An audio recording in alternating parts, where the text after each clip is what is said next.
Good evening, everyone. Happy Sunday and happy Easter. Welcome to Marauders Weekly. I'm your host, Kaleigh Emery. Thanks for tuning in. Now, this past week might have seemed like just another one, but for the University of Mary athletics program, there's been a lot going on. We'll start with women's basketball. Senior forward Brittany Dietz was named to the Women's Basketball Coaches Association NCAA Division II All-American Honorable Mention Team. Now, Dietz has already been named first team All-NSIC and second team All-Central Region selection from earlier in the year. On top of these successes, Dietz was named NSIC North Division Player of the Year 3 separate times on January 4th, 18th, and February 8th. Dietz finished her final season with the Marauders, averaging just under 22 points with 6 rebounds and 3 assists per game. She set the conference scoring mark at 488 points while setting a new school record of 1,836 career points, 678 of those points being in just a single season. Now, when it comes to the men's basketball team, senior guard Devin Douglas is one of those players that can show off during a game with a pretty sweet dunk here and there. Well, I guess you could say it's paid off for him. If you haven't heard already, Devin Douglas got a spot for this year's college basketball dunk and three-point contest in Texas on Thursday, March 31st. Douglas is one of the 8 players selected to participate in the slam dunk contest. Now, before heading to Texas, there's much to prepare for.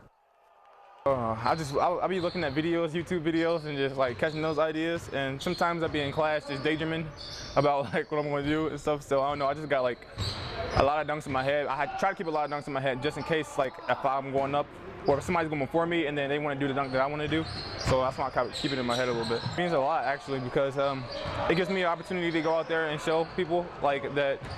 Like I'm just as athletic as anybody, and then it doesn't matter what level you at, you can still go out and compete. So I just want to go out there and show people what I'm made of and represent UMary.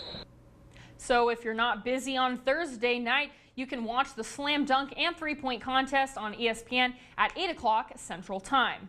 Now, with the start of spring sports, sometimes the weather ends up deciding the game more than the teams do. The men's and women's track and field team ended up opting out of competing in the Yellow Jacket Spring Open in Black Hills, South Dakota on Thursday, March 24th.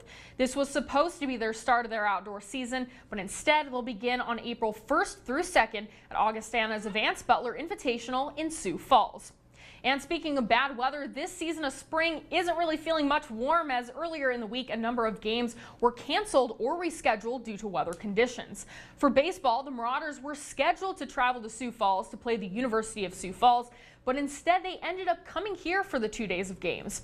Now, in the first game on Thursday against the Cougars, the Marauders couldn't quite get past them as they lost 5-4. And then for the second game, they were able to make a huge comeback, getting the 15-5 victory. Now, for the Friday games, they were moved forward due to weather. So for the first game at 9 a.m., the Cougars won 5-1. And then as the snow started coming down, they canceled the second game. On Friday, senior second baseman Jason Shull talks about the difference between the 2 days of play against the University of Sioux Falls. Yeah, yesterday was 61, sunny, very little wind, and today it's about 30 degrees, snowing and windy. I don't know, it might be the baseball gods kind of saying shouldn't have done it, I guess. Now, Jason had also mentioned that it was probably a good thing the second game on Friday was canceled because not only is it harder to stay warm, but the pitchers and hitters have a more difficult time moving around and staying loose. Now, the UMary softball team had to postpone one of their games originally scheduled on the 22nd up in Minot against the Beavers. There's not been a set date to play the game, but the Marauders did host Wayne State and Augustana on the 24th and 25th.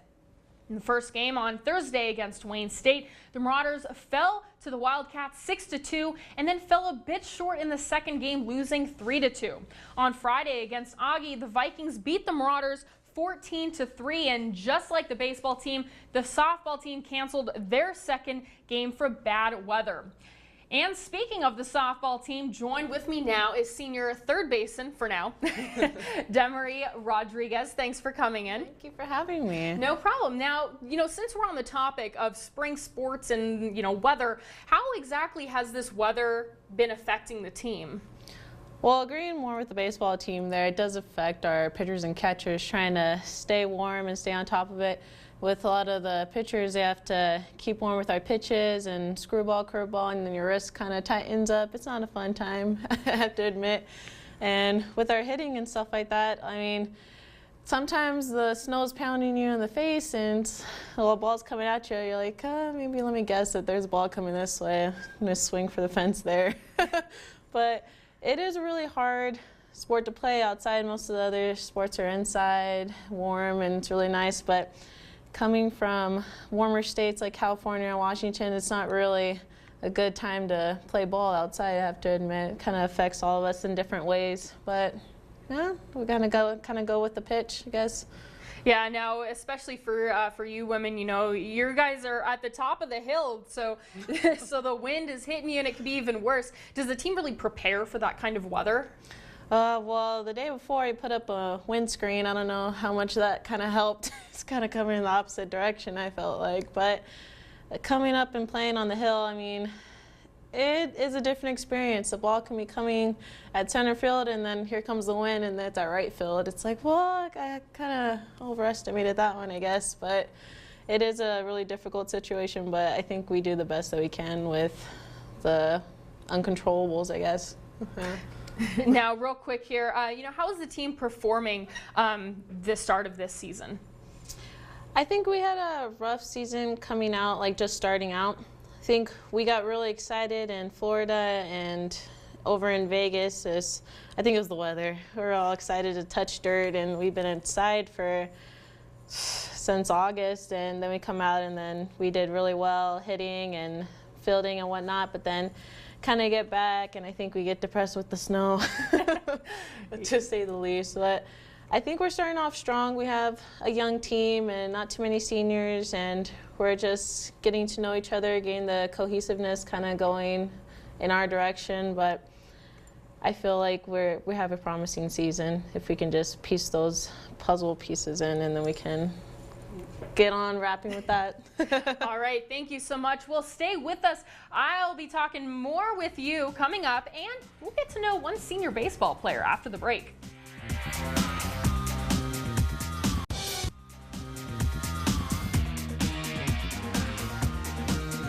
All right, welcome back. Now, I've still got Emery Rodriguez in the studio with us.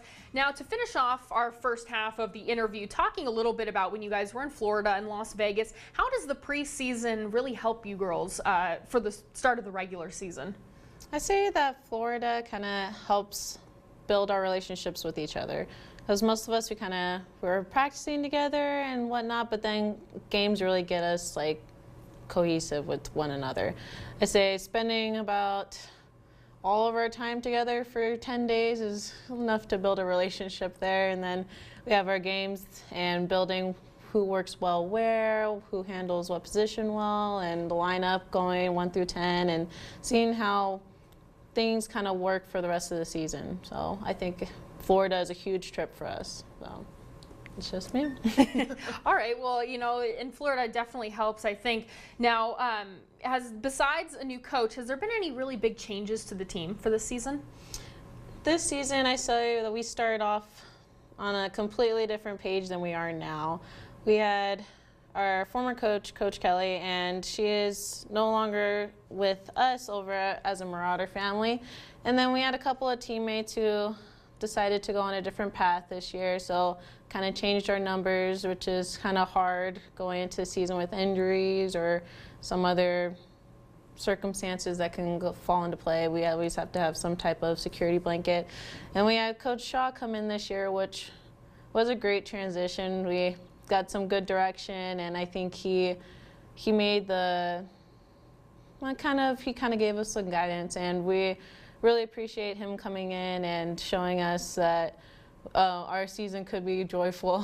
He's a new light to our new team cohesiveness, and I think that as a family we're doing very well, and we welcomed him with open arms, and now we can just grow through our season just with him and building up to next year, and it's going to be promising, I feel like, with him as our head coach.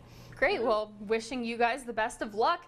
Now, out of the many seniors this season, let's meet one Marauder who just might enjoy being on the green opposed to the diamond.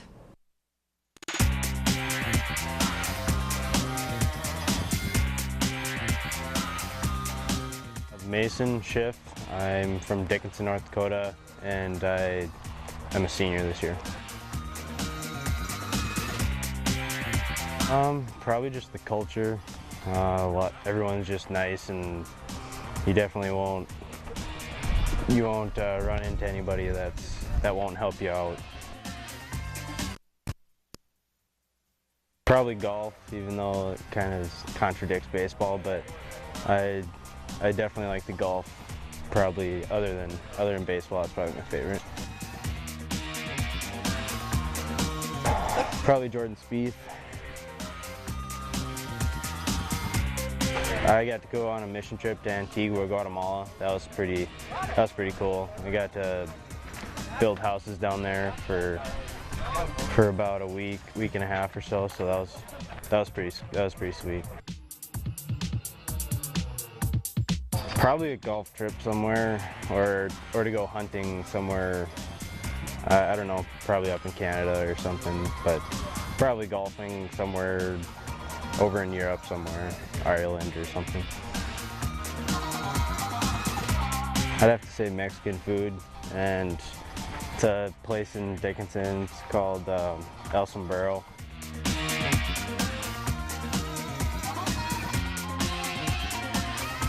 All right, well, it's going to be a bit of a busy last week of March and start of April for the Marauders. Taking a look at the schedules for the upcoming games this week.